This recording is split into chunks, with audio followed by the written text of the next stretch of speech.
오늘 거듭남이라는 제목으로 같이 말씀을 나누겠습니다. 우리가 3주째 아모스서 선지서에 관해서 말씀을 나누고 있는데, 여러분이 성경을 통독하다 보면 알 수 있듯이 선지서는 읽기 굉장히 어렵습니다.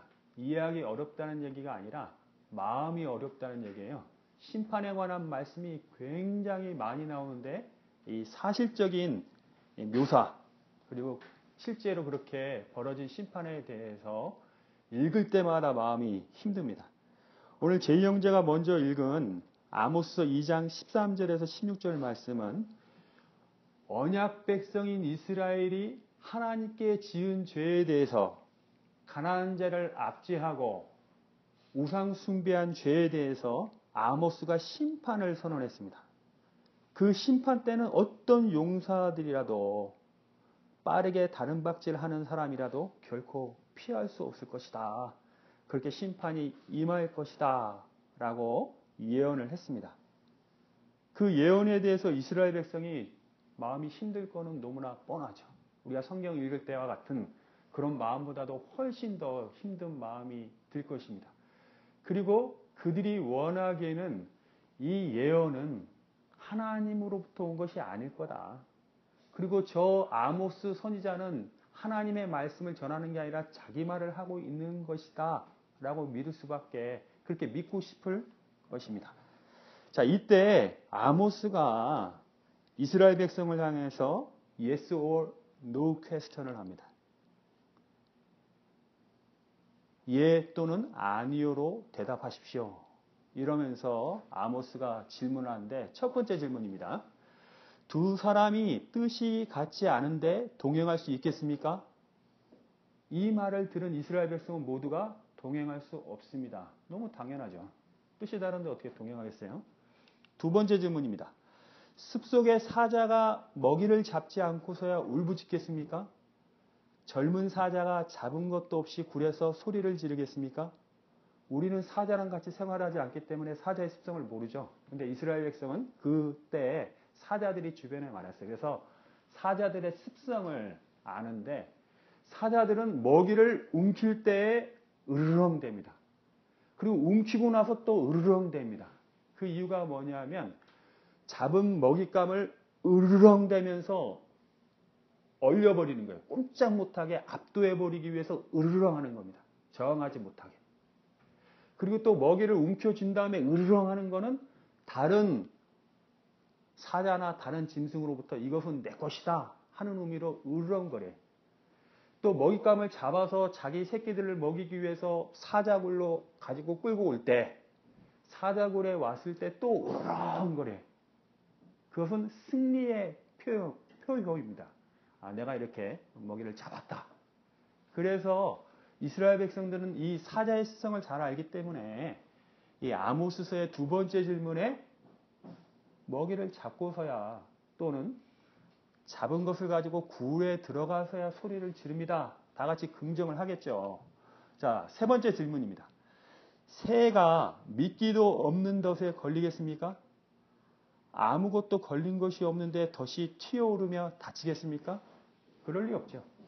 미끼가 있기 때문에 새가 와서 덫에 걸리는 것이고, 덫에 걸렸기 때문에, 새가 덫에 걸렸기 때문에 덫이 탁 하고 다치는 거겠죠. 부정할 사람 아무도 없습니다. 자, 네 번째 질문입니다. 나팔을 불어 경고하는데 어찌 백성이 두려워 떨지 않겠습니까? 그 당시에는 경고 시스템이 나팔이죠. 이 성 안에 적군이 쳐들어온다는 첩보가 들어오면 나팔을 불러서 성 안에 있는 백성에게 경고를 해요. 뿌뿌 경고의 나팔이 들리는데 그 성 안에 있는 백성이 어느 누가 두려워하지 않을 사람이 있겠습니까? 다 두려워하죠. 적들이 찾아오는데요. 자, 다섯 번째 질문입니다. 여호와께서 보내시지 않았는데 어찌 성에 재앙이 내리겠습니까? 지금까지 네 가지 질문은 이스라엘 모든 백성이 다 함께 동의할 수밖에 없는 질문인데, 다섯 번째 질문에 이르러서 여러분 이스라엘 백성이 함께 이 말씀에 동의하겠습니까? 라고 질문하면, 이 성에 재앙이 내리는데 그게 꼭 여호와께로부터 온 것이냐? 두 번째, 우리는 하나님의 백성인데 그 하나님이 자기 백성에게 재앙을 내리시겠느냐? 예스와 노가 서로 좀 갈릴 것 같아요. 근데 대부분의 마음은 예스 하더라도 심정적으로는 다 노. 하나님은 자기 백성에게 재앙을 내리시지 않을 것이다. 자, 6번째 질문입니다. 주 여호와께서 일을 하실 때에는 반드시 그 종인 예언자들에게 미리 알려주십니다. 사자가 부르짖는데 누가 두려워하지 않겠습니까?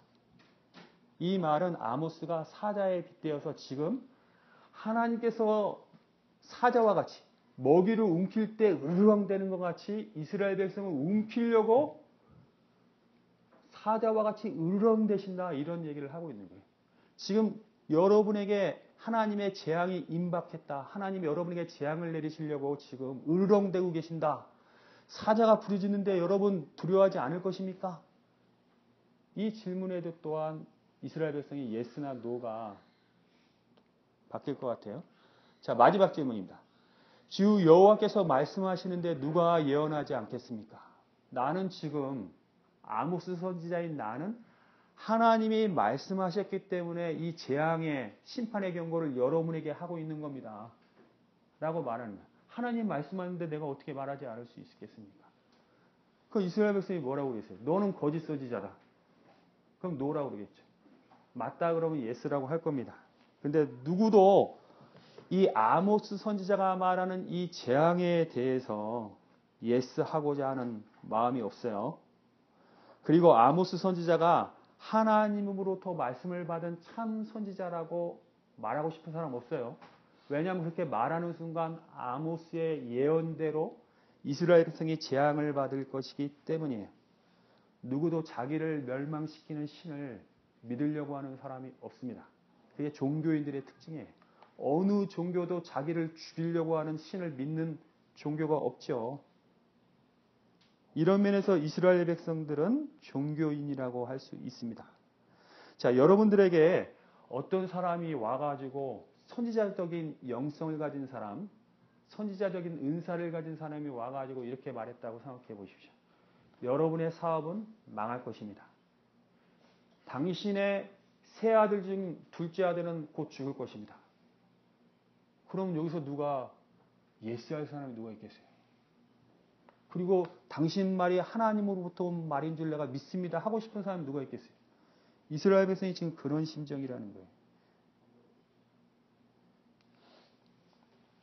아모스는 하나님이 주신 말씀대로 전하는 참 선지자였는데 결국 그가 전한 메시지가 어떤 거였습니까? 3장 11절에 보면 그러므로 주 여호와께서 이와 같이 말씀하시되 이 땅 사면에 대적이 있어 내 힘을 쇠하게 하며 내 궁궐을 약탈하리라. 왕의 궁궐까지 약탈당했으면 이 땅은 전멸당한 겁니다. 아모스 4장 2절에 3절 말씀 보면 주 여호와께서 자기의 거룩함을 두고 맹세하시되 때가 너희에게 이를지라 사람이 갈고리로 너희를 끌어가며 낚시로 너희의 남은 자들도 그리하리라. 너희가 성 무너진 데를 통하여 각기 앞으로 바로 나가서 하르몬에 던져지리라. 여호와의 말씀이니라. 아모스가 예언하기를 다른 나라가 이스라엘을 와서 점령하고 너희들을 포로로 잡아서 갈고리로 깨서 그 나라로 잡아갈 것이다. 너희는 포로가 될 것이다. 이렇게 예언을 합니다. 실제로 이 예언은 이루어져서 이스라엘은 아시리아에게 722년에 철저히 망해 없어집니다. 이건 팩트죠. 자, 여러분도 알다시피 하나님은 진노 중에 긍휼히 여기시는 분이시죠. 심판 중에도 피할 길을 주시는 분이시죠. 그렇기 때문에 하나님이 이렇게 심판하신다고 아모스가 예언할 때 정말 이것이 이렇게 이루어질까? 하나님의 백성을 이런 식으로 하나님이 다루실까라는 의문이 들 겁니다. 아모스 이전에 옛날에 이런 의문을 가지고 하나님께 말씀드렸던 사람이 있습니다. 모세입니다. 모세가 시내산에서 십계명을 받아서 땅에 내려왔더니 이스라엘 백성이 금송아지를 섬기면서 우상 숭배를 하고 있어요. 그래서 하나님이 진멸하시려고 할 때 모세가 하나님 앞에 급히 엎드려서 다시 두 번째 산에 올라가서 이런 기도를 드렸어요. 주여, 내가 주께 은총을 입었거든 원하건대 주는 우리와 동행하옵소서. 이는 목이 뻣뻣한 백성이니이다. 우리의 악과 죄를 사하시고 우리를 주의 기업으로 삼으소서 하고 긍휼을 구하는 기도를 모세가 드렸어요. 자, 하나님께서 이 긍휼을 구하는 이 모세의 기도를 들어주셨을까요? 안 들어주셨을까요? 이스라엘을 애굽에서 데리고 와서 광야로 가는 동안 이스라엘이 10번이나 하나님을 배반하는 일들을 했어요. 그런데 모세가 그때마다 하나님께 긍휼을 구했어요. 그리고 이런 기도를 모세가 했을 때 하나님이 이 모세의 기도를 들어주셨습니까? 안 들어주셨습니까? 이거 대답하기 되게 애매합니다. 왜냐하면 결과적으로 볼 때 출애굽 1세대는 광야에서 망해버렸어요. 다 죽어버렸어요. 하나도 가나안 땅에 들어갈 사람이 없었습니다. 갈렙과 여호수아만 들어갔죠. 그럼 출애굽 2세대가 어린 세대가 자라서 그 세대가 여호수아와 함께 가나안 땅으로 들어갔습니다. 하나님께서는 이 모세의 긍휼히 여겨달라는 기도를 들어주시고 응답하시는데 우리가 생각지 못한 하나님의 방식으로 응답해 주셨다 이거예요. 그게 뭐냐 하면 죄를 범한 첫 세대는 광야에서 다 죽을 때까지 하나님이 기다려 주셨어요. 그리고 2세대를 들고 올라가셨다 이 말입니다. 자, 두 번째, 하나님의 백성인 이스라엘과 유다 이 나라를 하나님이 선택한 백성으로 끌고 가시는데 결국 이들을 구원하셨습니까? 안 구원하셨습니까? 하면 이 대답도 어려워져요. 왜냐하면 이스라엘은 아수르에게 망하고 유다는 바벨론에게 망해버렸어요, 나라가. 그래서 하나님 결국 유다와 이스라엘을 구원하지 않으셨구나 라고 말하는데 갑자기 하나님께서 잡혀간 포로들 중에 남은 자들, 렘넌트를 데리고 다시 예루살렘으로 들어오시면서 성전을 재건하면서 하나님의 백성, 이 사람들이 하나님의 백성이다 하고 다시 시작하세요. 이거는 구원하신 것 같기도 하고 안 구원하신 것 같기도 하고. 이것이 하나님의 방식이라는 겁니다. 자, 죽였다가 살리시는 하나님의 방식. 이것이 거듭남의 방식이라는 겁니다. 우리들은 이해를 잘 못합니다. 왜 하나님이 굳이 이렇게 잡혀갔다가 일부만 데리고 와서 구원하는 방식으로 이스라엘을 통해서 우리에게 이런 모습을 보여주시는가? 그것은 거듭남, born again이 뭔지 보여주시기 위해서 이스라엘 역사를 통해서 그렇게 하신 거죠. 자, 그러면 하나님이 굳이 왜 이렇게 하셨는가? 저는 이 욥기를 통해서 좀 한번 여러분과 새롭게 욥을 바라봤으면 좋겠습니다. 사탄이 온 땅을 두루 돌아다니다가 하나님께 왔을 때 하나님이 야, 너 저 동방의 욥을 보았느냐? 욥같이 순전하고 정직하여 하나님을 경외하는 사람이 없다. 그러니까 사탄이 말하죠. 욥이 괜히 하나님을 경외하고 섬기겠습니까? 그가 하나님이 주신 재물 때문에 자녀들 때문에 그런 거 아닙니까? 하나님이 좋은 소유물을 허락하셔서 그런 거 아닙니까? 하나님이 그러면 한번 그것을 빼앗아가 봐라. 그래서 사탄이 역사에서 하루아침에 재산을 다 잃고 7 아들과 3 딸이 없어져 버렸어요. 자, 여러분 새롭게 한번 들어보세요. 그때 욥이 한 말이 있어요. 내가 모태에서 빨가벗고 나왔는데 또 빨가벗고 하나님께 돌아가는 그것이 무엇이 이상하냐? 주신 자도 여호와시요 취하신 자도 여호와시다. 다시 한번 사탄이 하나님 앞에 갔죠. 그러니까 욥을 또 보았느냐 이러니까 욥이 하는 말이 하나님, 사람은 자기 생명을 위해서 자기 소유물을 다 포기할 정도로 생명을 귀하게 여기는 게 사람입니다. 하나님께서 그 사람의 건강을, 생명을 치시면 욥은 반드시 하나님을 욕할 것입니다. 하나님께서 사탄에게 허락하셨어요. 생명은 건들지 말고 그러면 네가 그 건강을 뺏어와라. 그랬더니 사탄이 종기를 머리끝에서 발끝까지 나게 하셨는데 이 피부병이 얼마나 심한지 질그릇 조각으로 자기 몸을 긁고 있어요. 그 비참한 모습을 보면서 아내가 차라리 하나님을 저주하고 죽으라 그랬더니 욥이 한 말이 있습니다. 복을 주시는 하나님이 화도 주실 수 있는 거 아니냐 하면서 하나님께 죄를 범하지 않습니다. 이 욥은 죽은 사람입니까? 아니면 산 사람입니까? 완전히 하나님 앞에 죽은 사람이에요. 욥과 같이 순전하고 정직하여 하나님을 경외하는 사람이 어디 있겠습니까? 건강을 빼앗고 자녀를 빼앗고 재산을 빼앗는데도 하나님을 경외하고 하나님을 믿는 그 사람이었다 이거예요. 이 욥은 종교인이 아니었다 이런 얘기입니다. 자기를 위해서 하나님을 섬기는 사람이 아니었다 이런 얘기인데 읽다 보니까 이야기의 양상이 달라져요. 왜 달라지냐면 욥이 하나님을 순전히 경외하는데 걸리적거리는 게 한 가지가 옵니다. 그것이 무엇냐 하면 하나님 좋습니다. 내 자녀들 데려가신 거 좋아요. 재산 가지고 가신 거 좋습니다. 제 건강이 이렇게 된 것도 좋습니다. 그런데 왜 하나님은 이 의로운 자에게 고난을 주시는 겁니까? 내가 무슨 죄를 지었길래 이런 고난을 받아야 되는 겁니까? 하고 하나님 앞에 하소연합니다. 아무것도 없었어요. 그 질문 하나 붙들고 하나님 앞에 씨름합니다. 사랑하는 여러분, 믿음 좋은 이 집사님 가정이 있었는데 정말 믿음이 좋은 가정인데 어느 날 그 자녀 중에 한 명이 총에 맞아 죽었어요. 그 이 집사님이 교회 가서 하나님 앞에 호소하는데 하나님 제가 제 아들을 잃을 만큼 무슨 죄를 지었습니까? 하면서 눈물로 호소하고 있는 그 집사님의 모습을 보면 그 집사님의 질문이 여러분 잘못된 겁니까? 과한 거예요? 욥도 그냥 그 마지막 하나 그거 하나 붙들고 하나님 앞에 호소하는데 마지막 장면에 하나님이 임하시니까 욥이 이렇게 고백합니다. 내가 죽게 대하여 귀로 듣기만 하였사오나 이제는 눈으로 주를 배움나이다.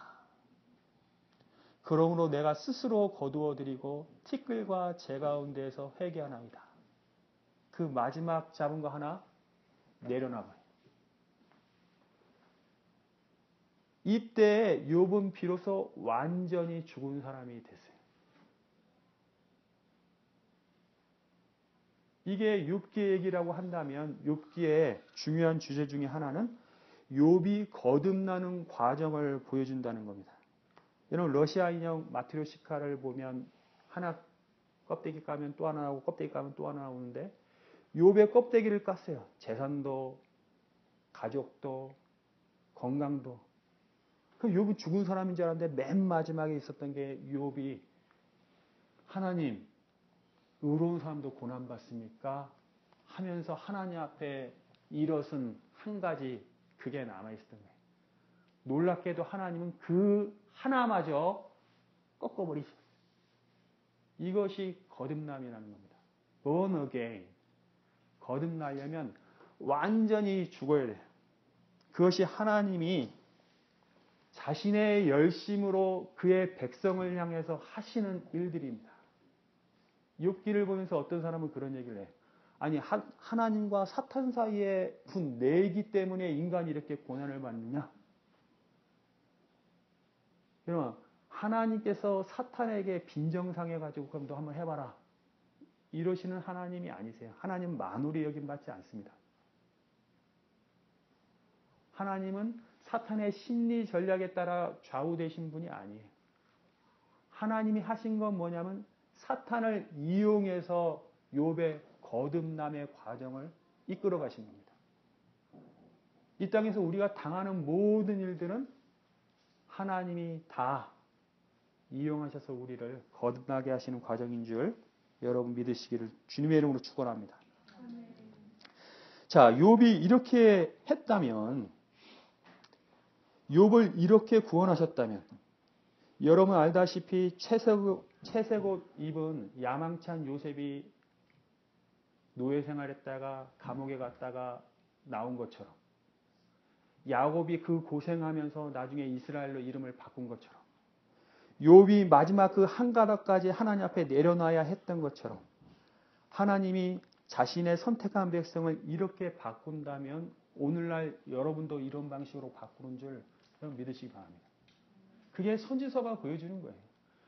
너희들은 죽어야 한다는 거예요. 죽어요. 그리고 포로로 잡혀가야 된다는 거예요. 그리고 거기서 다시 돌아와야지만 거듭난 자라고 얘기하는 게 선지서의 주제입니다.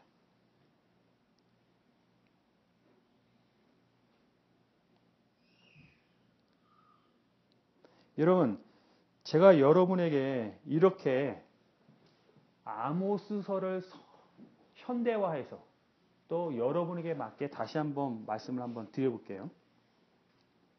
여러분은 죽을 것입니다. 재산을 사랑하는 사람은 재산의 죽음을 맛볼 것입니다.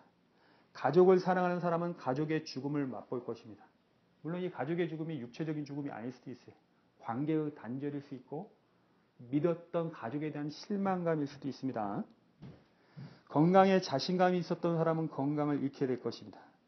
자존심 하나로 살아왔던 사람은 그 자존심이 엉망이 되는 것을 경험할 것입니다.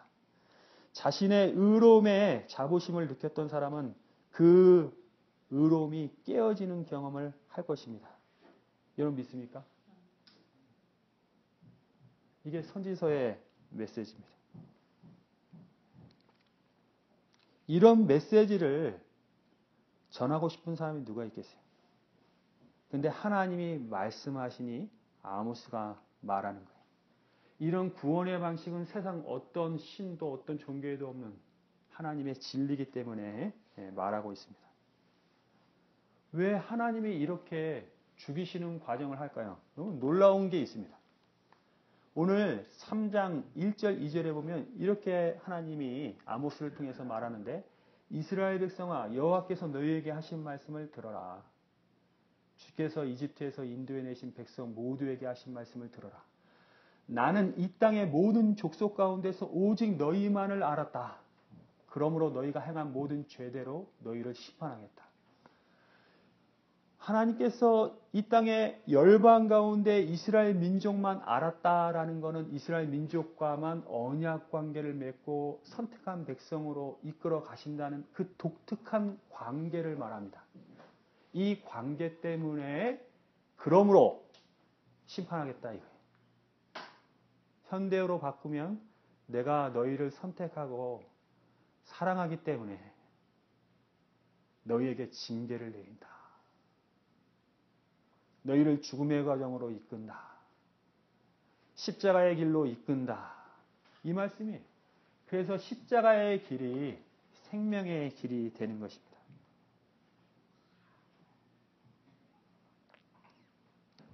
여러분 그러고 보니까 이 반전이 일어나는 거 여러분 아십니까? 반전을 제가 한번 볼게요. 아모스서에서 아모스가 이스라엘 백성에게 질문한 내용들 봤죠? 그냥 일반적인 상식적인 질문 같았는데 반전이 일어나요. 이 내용을 알고 보니까. 두 사람이 뜻이 같지 않은데 동행할 수 있습니까? 하나님과 동행하려면 반드시 인간은 죽어야지만 동행할 수 있어요. 숲속의 사자가 먹이를 잡지 않고서야 울부짖겠습니까? 젊은 사자가 잡은 것도 없이 굴에서 소리를 지르겠습니까? 하나님은 그의 백성을 움켜 잡으십니다. 사자가 먹이를 움켜잡고 부르짖듯이 그의 백성을 움켜잡으세요. 사냥을 하십니다. 새가 미끼도 없는데 덫에 걸리겠습니까? 아무것도 걸린 것이 없는데 덫이 튀어오르며 다치겠습니까? 하나님은 덫을 놔서 하나님의 백성을 잡으세요. 우리는 덫에 걸리게 돼 있어요. 하나님이 일으키시는 사건에 말려들면서 우리는 죽게 돼 있어요. 나팔을 불어 경고하는데 어찌 백성이 두려워 떨지 않겠습니까? 하나님의 여러분을 만지심, 가다듬으심이 있다면 여러분 두려워 떠는 마음으로 자신을 내어드려야 돼요. 이것이 여러분의 마음, 성령님이 여러분에게 주시는 마음. 하나님을 만홀히 여기지 마세요. 여러분을 내어드리세요. 그 죽음의 과정에 내어드리세요. 안 그랬으면 요셉은 미쳤겠죠. 노예 생활도 엊그제 채색 옷 입고 아버지의 사랑을 독차지하면서 하나님이 주신 그 큰 꿈을 가지고 엄청난 자부심과 교만을 가지고 있던 이 요셉이 노예 생활을 하는 동안 자신을 내어드리면서 두려워 떨지 않았다면 미쳤을 거예요. 그래서 이제 노예 생활에서 살만한데 또 눈에 걸려서 감옥까지 들어갔어요. 그거 미치는 장소입니다. 두려워 떠는 마음으로 요셉이 자신을 내어드렸기 때문에 거기서 거듭남이 일어나고 그가 국무총리로 하나님께 쓰임받은 줄 믿습니다. 여호와께서 보내시지 않았는데 어찌 성에 재앙이 내리겠습니까? 여러분에게 일어나는 모든 일들은 다 하나님으로부터 왔다고 여러분 믿으시기 바랍니다. 사탄의 장난도 아니에요. 우연의 일치도 아닙니다. 하나님이 나를 만지시는구나. 나를 다듬으시는구나. 나를 죽게 하시는구나. 사자가 부르짖는데 누가 두려워하지 않겠습니까? 주 여호와께서 말씀하시는데 누가 예언하지 않겠습니까? 아모스는요, 자기가 죽었기 때문에 여호와의 말씀을 예언할 수 있는 사람이 된 겁니다. 그는 지난주에 말씀드렸듯이 이스라엘 북방 이스라엘 사람이 아니라 남방 유다 땅 거기서 양치던 사람이에요. 자기 일 하던 사람이에요. 자기 비즈니스가 있고 자기 가족이 있던 사람이에요.